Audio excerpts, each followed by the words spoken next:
नमस्कार दोस्तों, आज हम भगवान शनिदेव की कथा सुनेंगे। अगर आप चैनल पर नए हैं तो कृपया चैनल को सब्सक्राइब कर दें। भगवान सूर्य ने देवी संध्या के साथ विवाह किया और 3 बच्चों का जन्म हुआ। वैश्यसुर, मनु, यम, मृत्यु के भगवान और यमुना। हालांकि संध्या सूर्य के लिए एक पवित्र पत्नी थी, लेकिन वह सूर्य की चमकदार प्रतिभा और गर्मी को सहन नहीं कर सकी।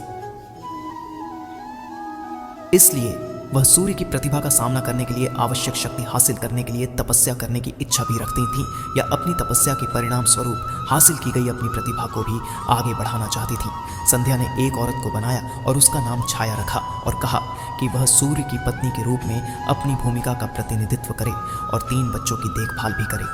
हालांकि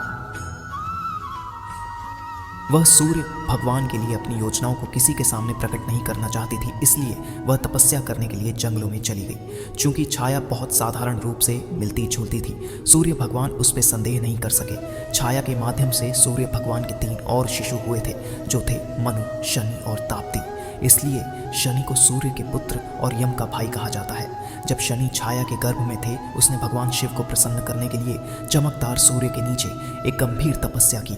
चूंकि वह पूरी तरह से भगवान शिव की प्रार्थना और पूजा में डूब गई थी, दिव्य शक्ति गर्भ के भीतर बच्चे का पोषण करती थी, इसलिए शनिदेव भगवान शिव को बहुत समर्पित थे। इसके अलावा जब छाया ने इतनी देर तक धधकते सूरज के नीचे तपस्या की थी, तो शनि गर्भ के अंदर काले रंग के हो गए थे। जैसे ही शनिदेव जन्म हुआ, सूर्य भगवान ने उनके रंग को देखकर तुच्छ जाना और इस बात पर संदेह किया कि क्या शनि का जन्म उनके पास हुआ था।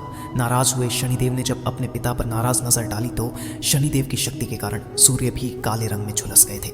बाद में सूर्य ने अपनी गलती के लिए पश्चाताप किया और भगवान शिव की पूजा की, जिन्होंने उन्हें बताया कि क्यों शनि इतने काले थे। इस बात के पीछे सच्चाई को जानने के बाद सूर्य भगवान अपने पुत्र शनिदेव के साथ खुश थे और वे एक दूसरे को बेहतर समझने लगे।